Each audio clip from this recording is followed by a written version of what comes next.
The day Earth exiled its last human. Nobody cried, nobody protested. They signed the order, sealed the pod, and fired Elias Vale into the dark-like waste from a perfect machine. Because humanity had become embarrassing on its own world. Too loud, too reckless, too difficult to control. And Elias had committed the one crime their rulers could not forgive. He had reminded people how to fight. He had sabotaged the orbital grid meant to keep the poor trapped below the clouds. So they stripped his rank, erased his records, and launched him past the edge of civilized space. Where failed probes drifted, and as Earth shrank into a blue spark behind him, Elias pressed his hand to the frost on the glass and smiled anyway, because broken was not the same as beaten. And one thought refused to die: humanity was not made for cages. For 83 cycles, he survived inside that metal coffin by turning panic into routine. He drank stale water, rationed thin air, burned wiring for heat, and rebuilt dead systems with stubborn hands and a mechanic's memory. When the onboard intelligence failed, he tore out its voice core and used the housing to seal an oxygen leak. Because pain he understood, surrender he never would. But even Elias was running out of tricks when his pod fell into the gravity pull of an uncharted storm world. Alarms screamed, the hull split, violet fire swallowed the window, and the exile coffin shattered around him like brittle bone.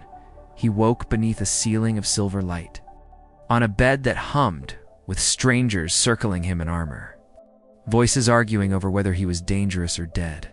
Then the room went still, because she entered. Tall, luminous, crowned in crystal, wearing battle armor over royal silk, her silver eyes wide with the kind of shock that changes history. And when she leaned close and saw the pulse in his throat, she whispered the first human word he had heard in months: survivor.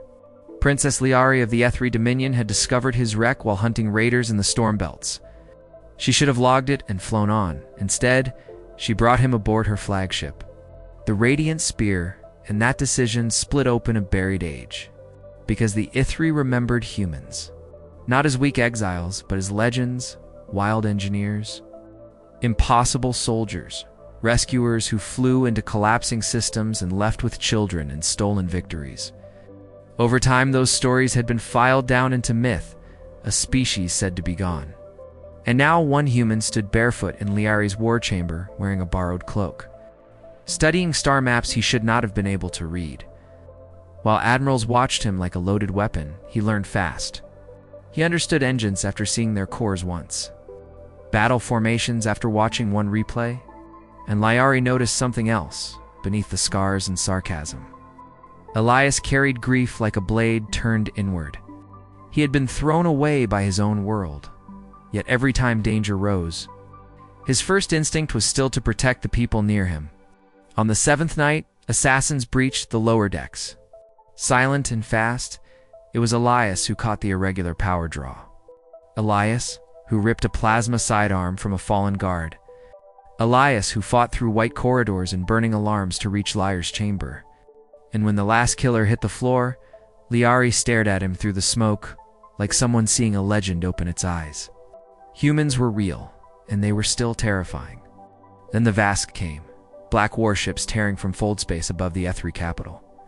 And their message reached every screen in the system. Surrender the human, because Elias was not just a man. He was proof that Earth had lied, proof that humanity still lived. Proof that old terrors could wake again if even one survivor became a symbol. The Aethri Council panicked at once.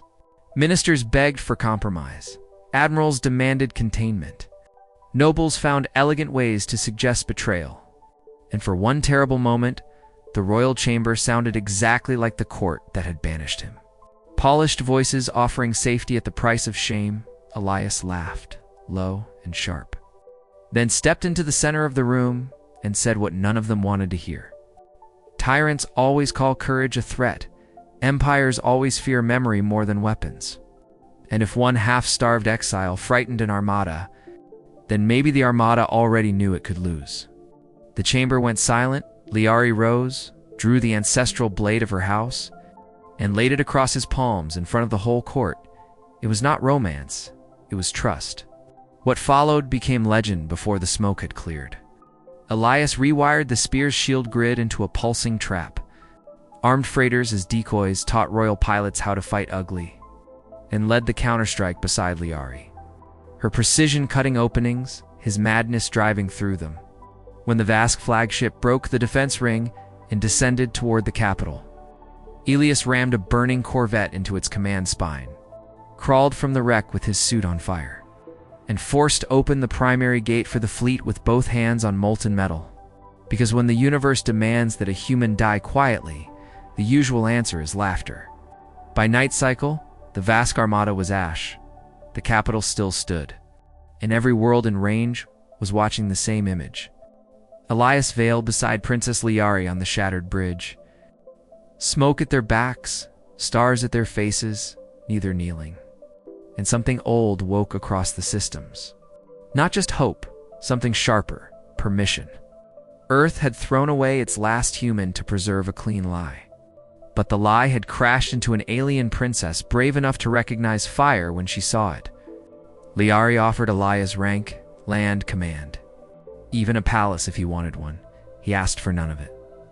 Instead, he asked for a ship, a map, and her place beside him on the command rail. Because exile had stolen his home, not his purpose. And if humanity had once carried defiance to the stars, then he would carry it again. One revolt, one rescue. One impossible victory at a time, Lyari smiled then. And together, they set a course for Earth. Because some wounds heal, some betrayals rot. And some mistakes come back wearing warlight and a human grin. The world that had banished its last son was finally about to learn the truth it had feared from the beginning. Never cast a human into the void unless you are ready for what comes back.